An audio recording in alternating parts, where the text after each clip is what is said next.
სამარხი, რომელშიაც უფალი იესოს სხეული ესვენა, ცარიელია. ჯვარცმიდან 3 დღის შემდეგ ის აღსდგა მკვდრეთით. ის ცოცხალია და სურს შემოვიდეს თქვენს ცხოვრებაში. თვით იესომ ბრძანა. მე ვარ აღდგომა და სიცოცხლე.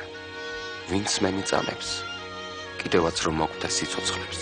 თითქმის 2000 წელი გავიდა მას შემდეგ, რაც იესო აღსდგა მკვდრეთით და იგი დღესაც ცოცხლობს დედამიწის ზურგზე, ყველაზე დიადი და ძლევამოსილი. საუკუნეს მისდევდა. მოდიოდნენ და მიდიოდნენ ძლიერნი ამა ქვეყნისანი, ქედმაღალი და მზვაობარი სახელმწიფო მოღვაწენი, მმართველნი და მბრძანებელნი. მოდიოდნენ და მიდიოდნენ სწავლულნი, მეცნიერნი, ფილოსოფოსნი და ღვთისმეტყველნი. მაგრამ იესო დღესაც ცოცხალია, ერთადერთი და წარუვალი. უჩვეულო იყო მისი შობა. ბიბლია გვაუწყებს, რომ იგი ქალწულ მარიამისაგან იშვა. უჩვეულო იყო მისი ცხოვრებაც, მისივე ზებუნებრიობის ნიშნით აღბეჭდილი.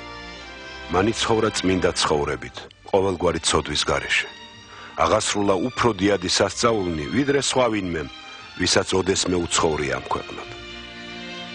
უჩვეულო იყო მისი სწავლაც. ის სიყვარულს, მიტევებას და ცხოვრების ახალ გზას თავაზობს ყველას, ვინც აღიარა იგი როგორც მაცხოვარი და უფალი ღმერთი. სადაც კი მიაღწია მისმა სიტყვამ, ყველგან დაემკვიდრა ახალი ცხოვრება, ახალი სათნოება და სიცოცხლის ახალი აზრი. უჩვეულო იყო მისი ჯვარცმა და მისი სიკვდილი. სამყაროს შემოქმედმა 2000 წლის წინათ მოავლინა თავისი მხოლოდ შობილი ძე იესო ქრისტე, რათა მსხვერპლად შეეწირა იგი კაცთა ცოდვების გამო სახსნელად. ის მოკვდა შენთვის. უჩვეულო იყო მისი აღდგომა. სიკვდილიდან 3 დღის შემდეგ ყველაზე საოცარი რამ მოხდა სამყაროს ცხოვრებაში. იესო აღსდგა მკვდრეთით. მისი შობა, მისი ცხოვრება, მისი სიკვდილი და მისი აღდგომა.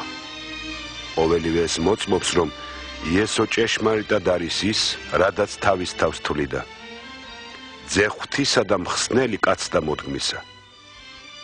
იესო ქრისტე ცოცხალია დღესაც. მას სურს შემოვიდეს თქვენს ცხოვრებაში. მოგიტევოთ თქვენი ცოდვები და მოგცეთ ძალა, რომ იცოცხლოთ ჭეშმარიტი სიცოცხლით.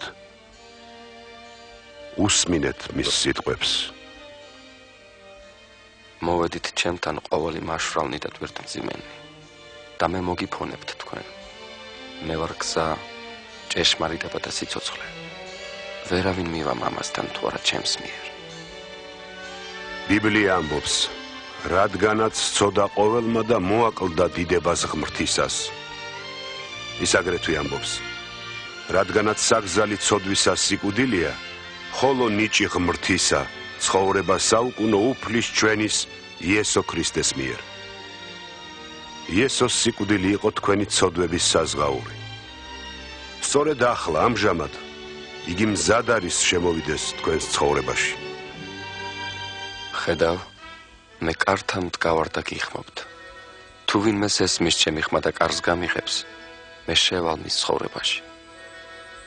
მისი სიყვარული და მიტევება რომ განიცადო და მიიღო საუკუნო ცხოვრება, შენ უნდა აღიარო იგი, როგორც ღმრთის მიერ შეწირული მსხვერპლი შენი ცოდვების გამოსახსნელად და მიიწვიო იგი, რათა შემოვიდეს შენს ცხოვრებაში რწმენით. თუ ესაა ზრახვა შენი გულისა, შეგიძლია ილოცო რწმენით და იესო ქრისტე შემოვა შენს ცხოვრებაში. აი ეს ლოცვაც, ჯერ მე ვიტყვი. უფალო იესო, მე შენ მჭირდები. გმადლობ, რომ ჯვარს ეცვი ჩემი ცოდვებისათვის.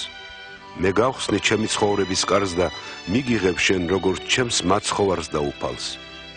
შენ მიწინამძღვრე ცხოვრებაში და მაგციე იმად, რადაც გსურს ვიქცე. ამინ. თუ კი ეს ლოცვა გამოხატავს შენს გულის თქმას, ახლავე წარმოსთქვი იგი, იქვე სადაც იმყოფები.